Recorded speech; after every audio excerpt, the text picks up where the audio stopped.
I'm sorry again. I feel so embarrassed and ashamed and also frustrated at the same time. Lately, I know I mentioned this a while back. I've been speaking sometimes, kind of funny. It's first of all, I was never really a good speaker to begin with, and things have just gotten worse. So, that's why with my this is just one of the blood pressure pills that I take, and then I have a few more over there on the table. I don't want to grab them all, but at night I just take the one, and in the morning I take the other four. They have some weird side effects, so that's one thing. The second thing, another or a very unfortunate thing happened to me that I have to get fixed, and I will in about 2 or 3 months. I have to have a surgery done for them to fix this thing that happened to me, and I have to bring $1,000. So it's a combination of that. I'll just say something went missing that's causing me to speak a little funny, and partly the side effects from the pills, and yeah, so that's why. So I have to just apologize again. I wasn't nearly this bad before, so I'm so sorry. Okay, Megavanen, and welcome back to more adventures in Daggerfall with Alea. Yeah, yeah,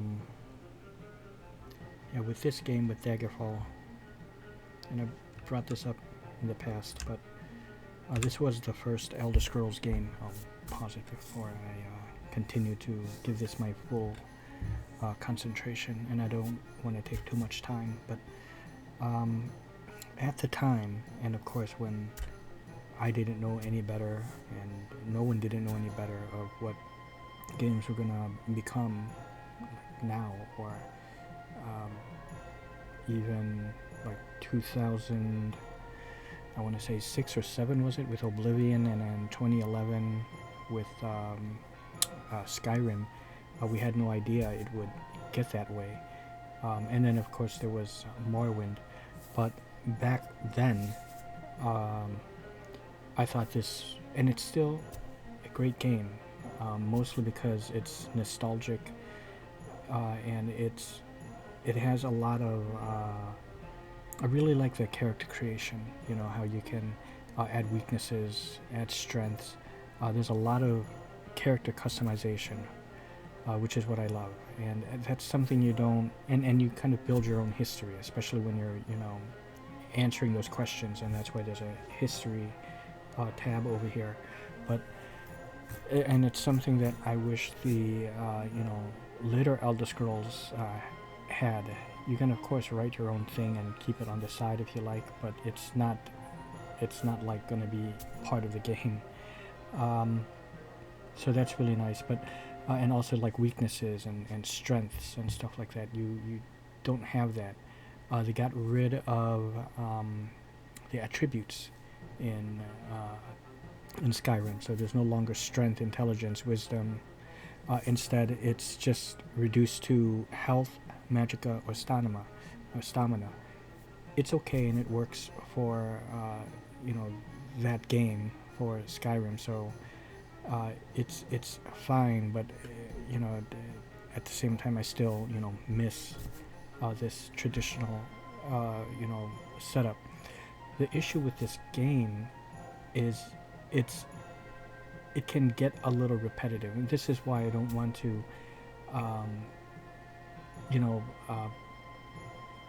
make an abundance of these videos with this. Just like it'll be like an every once in a while thing.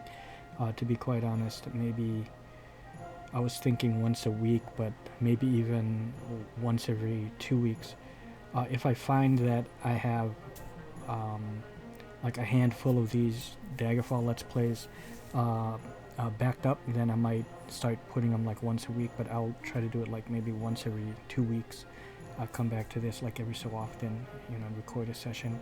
but it is very, very samey. Like, I know that there's this one guy seen many, many, many years ago, and I believe he was it might have even been before Skyrim. He might have even been comparing Daggerfall to Oblivion, because I don't think there was a Skyrim yet. And I'll just say that his YouTube name began with a D, and there's a second letter, and then the third letter, there's a T to it. And he kept praising how great Daggerfall is. Don't get me wrong; it's a great game, especially if you have nostalgia. I would say it can be a good game if you don't have nostalgia. Some folks might consider it good, but it's what makes it great is the nostalgia. If you have history with it, but sure, you can join any faction, you can kill anyone, but there isn't a lot of substance to it. You have to use a lot of your imagination, and that is fine. But nowadays, where you're playing something like like a Skyrim, especially when you play it with mods, you still have that same imagination, but it's fully realized, and you can do more to live in that world. All the little details. I mean, you're not only imagining it, but at the same time, I don't have to imagine so much because I can see it, especially when it's modded, especially with the mods that give 2K, 4K graphics, stuff like that, that increase the AI of combat and the difficulty, and even increase the AI of the NPCs. I don't use that one because I've had issues with it, and besides that, I think it requires a script extender, which I stay away from, and Sky UI I stay away from. But that's the big difference there. The quests are pretty much go to blank dungeon and deliver blank to, and go back to blank. You're filling in the blanks, like those what's it called, Mad Libs, where you fill in an adjective or a noun. So you just plug in a name with an object that you have to get, plug in another name, whether it's like a piece of armor, or next time maybe it's a key or a book, and you go into a dungeon which all has like a similar feel to it. Again, with that all being said, I don't mean any disrespect to it. This is the game I started off with. This was the Elder Scrolls game I started off with, and then went back to Arena for a little bit, but at the time I couldn't stand it compared to this. Not really couldn't stand it, it just didn't appeal to me after playing something like this. But now, things have, it's no longer 96 anymore. This temple looks very wealthy. Wow. That's another thing I do. One of the assets to this game that I love is the description. Because you have to keep in mind, when this game originally came out, it wasn't... So this is the Unity version, so it has upgraded graphics, upgraded sky and the ground and everything, so it's very detailed. But back then, when it was really pixelated, you had to rely on this text to give you a clear picture of what you're looking at. So I'm glad it makes for a nice combination with the upscaled graphics and the description to carry it even further, to further describe it, further describe what you're looking for. So I love that. And see, Barbarossa, and the other name was also Barb, but it was like Barbarella, or some different variation to this. The names are really, really weird, and this could have easily been a completely different name, and instead of an iron broadsword, maybe it was like a lantern. So this is what I'm talking about. They just plug away at the different items and the different names and maybe different location, but the general thing is the same. You only have one way to do it. It's very binary almost. You could say it is binary, where with the Radiant AI in games like Oblivion and Skyrim, it can you can almost never really predict how it can something can happen. Like for example, I recall in Oblivion, I was sneaking and I shot an arrow at another guy, and I think I caused a riot among the men because they must have thought one of the other men shot him, and they kind of began fighting amongst each other. I didn't expect that. So things like that, which makes it really, really nice. I think here it is. With Arena, when that first came out, I think originally then I want to make a video where I talk about the Elder Scrolls a bit more thoroughly, and it won't be a let's play, but with the first Elder Scrolls game, Arena, they intended it to just be an arena, and not, it's big open world, and then that evolved.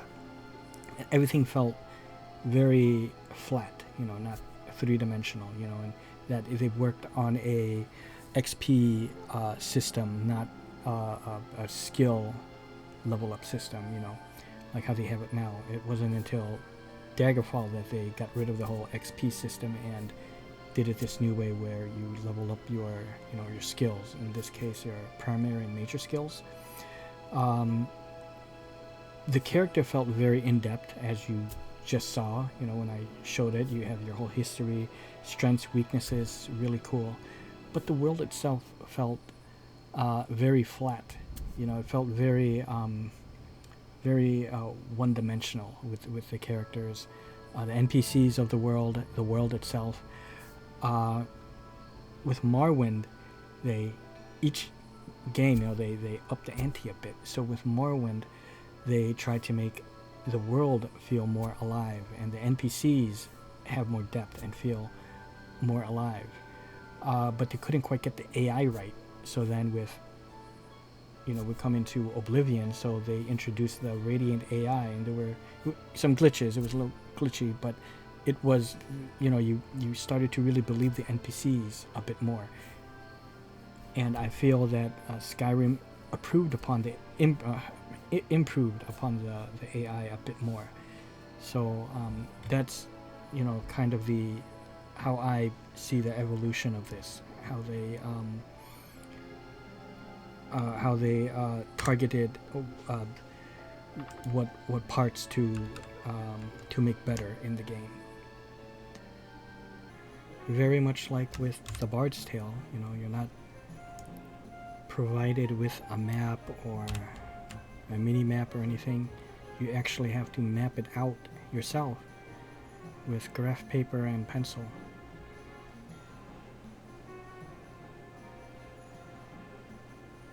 So for something like this, Daggerfall Bard's Tale was in the 80s. For something like this, it's a step above that, with the notes. If you wanted to take notes in something like Bard's Tale, you would have to write all that down, and clues. Here they have it, so it's, whoops. Gotta get used to the controls here, or what the keys are. See, it has a built-in, notepad, so I love it.